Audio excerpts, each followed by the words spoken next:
Bonsoir à tous les amis, j'espère que vous allez bien, moi ça va, merci. Aujourd'hui on va débriefer pour la première fois un show de catch, un show qui s'appelle WWE Clash at the Castle. C'est le premier pay-per-view, ou maintenant comme la WWE l'appelle, le PLE, à- en Europe, après 30 ans, après SummerSlam 92. Là on va faire un pronostic pour ce qui est des matchs qu'il y a sur la carte. Voilà, bien sûr, ce ne sera que mon avis et tout. Et bien sûr, restez jusqu'à la fin de la vidéo. Je vais tout vous expliquer par rapport à mon absence, par rapport à ce que je vais faire récemment et tout.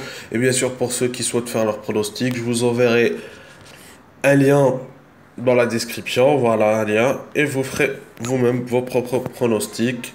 Bon, allez, passons maintenant à mes pronos. On va passer au premier match. On a bien sûr un match tag team entre Rey Mysterio et Edge versus le Judgment Day, Finn Balor et Damian Priest.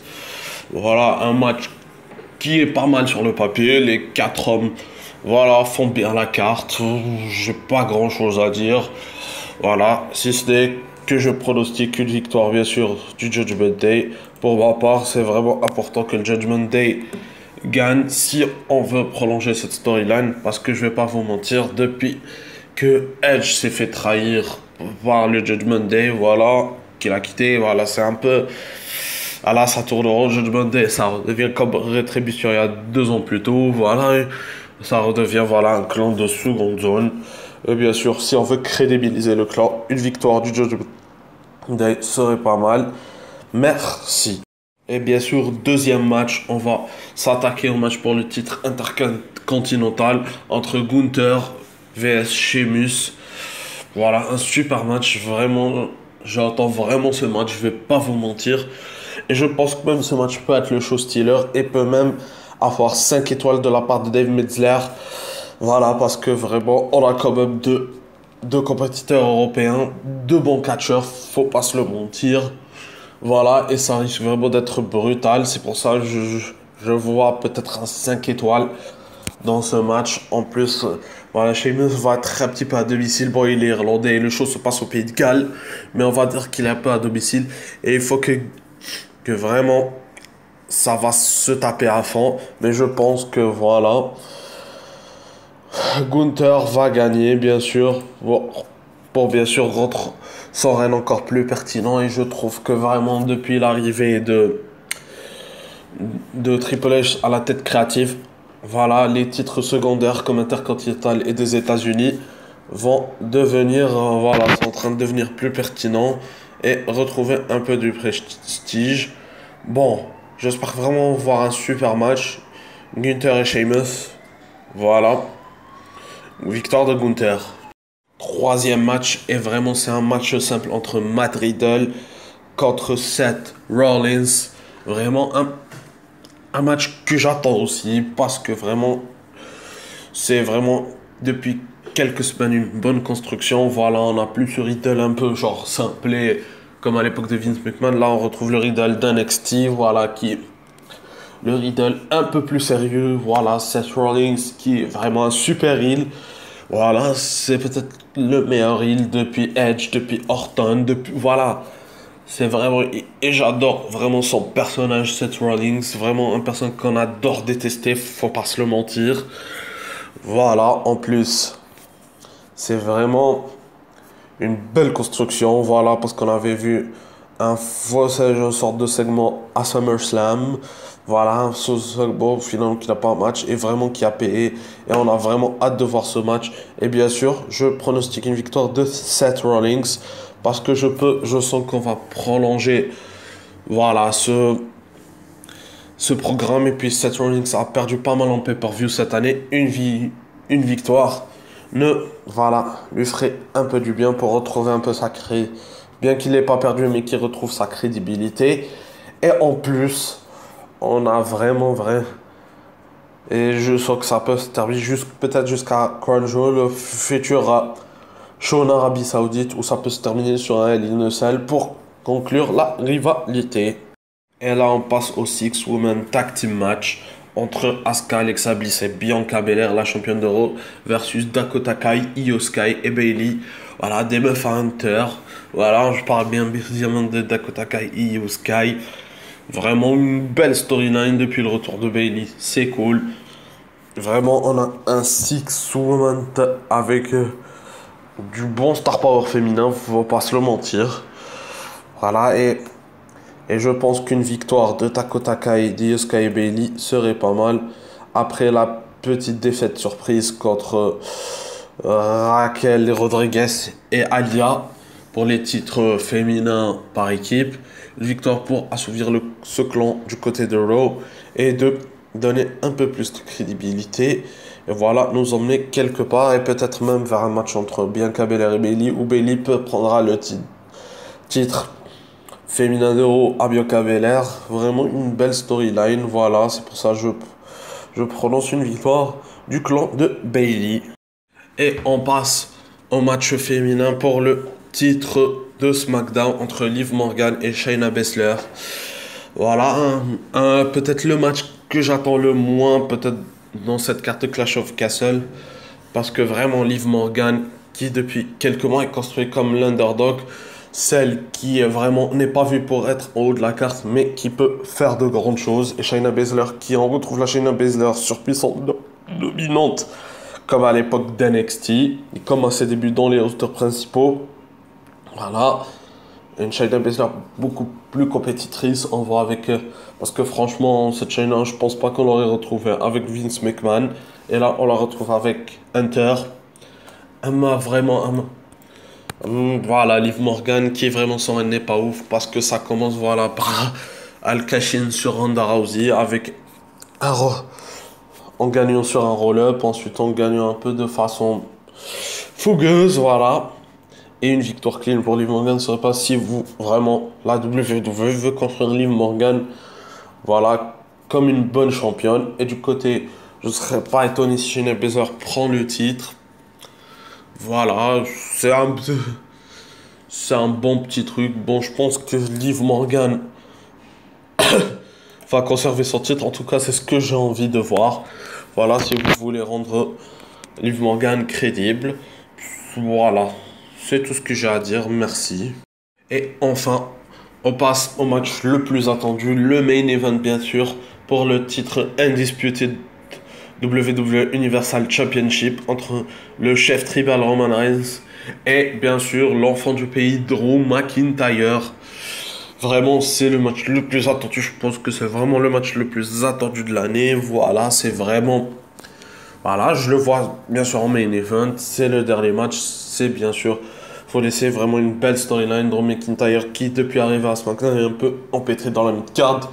Et là, on lui redonne une chance, une course pour le titre universel. Vraiment, c'est cool. Vraiment, Drew McIntyre va vraiment être popé comme jamais. Voilà, demain soir. Voilà. J'espère vraiment, bien sûr, au fond de match, j'aimerais bien une victoire de Drew McIntyre qui, bien sûr, n'a pas eu son moment à cause de la pandémie. Voilà, comme quand il a gagné le Rumble et ensuite battu Brock Lesnar. Voilà pour le titre WWE. À l'époque, en plus, c'était pas un super match. Il y a eu une pandémie, voilà, confinement, personne dans le Performance Center. En plus, voilà. En plus, le match n'était pas ouf, c'était qu'une succession de finishers, voilà. Et j'espère qu'on peut avoir un super match. Roman Reigns, qui depuis 2 ans est construit comme le monstre le plus gorille de la WWE. Et je pense que, voilà, Roman Reigns va revenir seulement occasionnellement pour les gros shows, histoire de, voilà, parce qu'il va faire sûrement un contrat de part-timer. Et on sent qu'il va se diriger vers Hollywood. Mais sinon, voilà. Sinon, c'est vraiment un match que j'attends. Plus si Drew McIntyre arrive en plus avec son thème Broken Dream, ça serait pas mal. Voilà, comme j'ai dit en fin de match, j'aimerais bien que Drew McIntyre gagne. C'est le choix du cœur, mais le choix de la raison me dit Roman Reigns. Et bien sûr, je choisis le choix de la raison. Roman Reigns, je sens qu'il va gagner. Je ne pense pas qu'il va dropper le titre comme ça rapidement. Après, si Drew McIntyre gagne, ça serait cool. Ou sinon, je vois un autre scénario, Roman Reigns qui gagne. Et bien sûr, on pourrait avoir un retour surprise, je sais pas, du Finn, de Braun Strowman, voilà, de qui vous voulez, voilà. Voilà, qui vont s'attaquer au chef tribal. Et d'un autre côté, on pourrait avoir Tyson Fury, voilà, qui est vraiment un boxeur très apprécié au Royaume-Uni et qui peut venir en aide à Drew McIntyre si au cas où les Usos viendraient intervenir au match, voilà, ça peut être bien de voilà, et qu'ensuite, comme j'ai dit, pour du côté de Roman Reigns, bien sûr, peut se dire que peut-être le fit a attaqué les Usos en backstage et bien il viendrait attaquer, voilà, Roman Reigns pour se venger. De notre côté, on pourrait avoir un cash-in de théorie qui prendra les deux titres. Voilà. Et qui, bien sûr, le lendemain sera obligé, bien sûr. Voilà. Genre, Adam Pearce lui dirait tu ne pourras garder qu'un des titres, soit le titre universel ou soit le titre de la WWE. Oui, j'en parle beaucoup de ce match parce que c'est vraiment un match qui me hype à fond. Bien sûr, je vous dirais Roman Reigns qui va gagner. Et voilà. C'est tout ce que j'ai à dire. Et bien sûr, le match que j'attends le moins, bien sûr, c'est bien sûr, comme j'ai dit, c'est le Liv Morgan Shayna Baszler. Voilà, c'est vraiment le match que j'attends le moins parce que, voilà, on ne construit pas Liv Morgan. Bien sûr, on ne construit pas Liv Morgan comme une championne babyface crédible. Voilà. Et je m'attends à ce que Shayna Baszler peut potentiellement gagner. Quoique même si je pronostique Liv Morgan et parce que ce que j'ai envie et tout, vraiment. Parce que vraiment, c'est le match que j'attends le moins, mais bien sûr, c'est pas un match que je ne veux pas voir, parce que vraiment, c'est un pay-per-view où on a de bons matchs dans la carte, bien sûr. Et voilà, pour l'instant, c'est le Liv Morgan Shayna Baszler qui me hype le moins parmi les matchs proposés. Et bien sûr, le match que j'attends le plus, c'est le Roman Reigns Drew McIntyre, parce que vraiment la construction de ce match est formidable. En plus, on est au Pays de Galles et bien sûr au Royaume-Uni, vraiment, il y aura vraiment une hype pour Drew McIntyre, Roman Reigns, qui est vraiment depuis 2 ans le champion, comme je l'ai dit, gros champion heel, presque invincible ou invincible complètement. Mais bien sûr, après, ça reste à voir. Je me demande quel est l'avenir pour Roman Reigns, quel est l'avenir pour Drew McIntyre. Voilà, c'est pour ça ce match, je l'attends. Qu'est-ce qui va se passer? Est-ce qu'on aura un cash-in de théorie? Est-ce qu'on aura un retour surprise? Bon, c'est vraiment le match où tout peut se passer. Voilà, c'est pour ça que c'est le match que j'attends le plus. Et bien sûr, beaucoup attendent de ce match, bien sûr. Et voilà, c'est tout ce que j'ai à dire. Voilà, Roman Reigns, Drew McIntyre est le match que j'attends le plus. Bien sûr, sur une échelle de 1 à 10, combien se situe ma hype? Bien sûr, là, sans hésiter, 10 sur 10, parce que vraiment, il y a 6 combats, et les 6 combats sont cool à voir, et j'ai hâte vraiment de voir ce show demain soir. Voilà, et pour ceux qui seront au Pays de Galles, dites-le moi dans les commentaires, j'ai hâte de savoir, et bien sûr, je ferai une débrief, voilà, un débrief sur ce show, et bien sûr, quel show et bien sûr, j'ai vraiment hâte de voir ce show. C'est un 10 sur 10 depuis longtemps. J'ai pas une hype pour un show WWE. Donc, faut vraiment. Donc, j'espère voir du bon combat.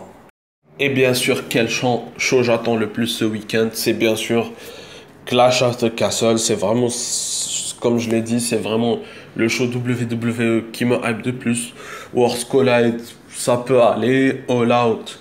Bien sûr, je suis hypé, mais bon, c'est vraiment un show, voilà, les shows AEW, vraiment, même si depuis l'arrivée de CM Punk, c'est vraiment, je suis hypé par les shows, mais bien sûr, là, c'est beaucoup plus par Clash at the Castle, parce qu'on est dans une nouvelle ère à la WWE, et que, voilà, j'ai hâte de voir ce que Triple H peut nous réserver dans les shows à venir, et en plus, les shows AEW, c'est cool, bien sûr, mais bien sûr, je vous parlerai des 2 autres shows, War et All Out, et je dirai ce que j'en pense, merci.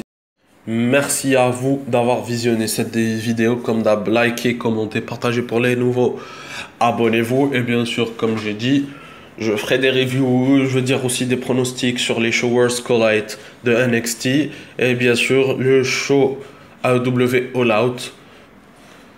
J'en ferai des pronostics et je vous les dirai, je vous les partagerai très bientôt. Et sinon, bien sûr, pour les gens qui m'attendent à ce que je fasse... Voilà, une analyse sur les poules de la Champions League. Bien sûr, je le ferai. J'ai pas eu beaucoup de temps ces temps-ci, mais j'essaierai de le faire très rapidement et bien sûr bien avant mardi pour que comme ça vous savez à quoi je pourrais m'attendre. Bon les amis, j'espère qu'on se retrouvera très bientôt. Moi je vous dis, bien sûr pour ceux qui vont au Pays de Galles, profitez vraiment du show, j'espère. Et voici pour les nouveaux, abonnez-vous. Bien sûr je parlerai de catch. J'essaierai de parler de catch un peu plus souvent. Et je parlerai aussi de football et plein d'autres trucs. Donc moi je vous dis vraiment, abonnez-vous à la chaîne, profitez de la soirée et ciao.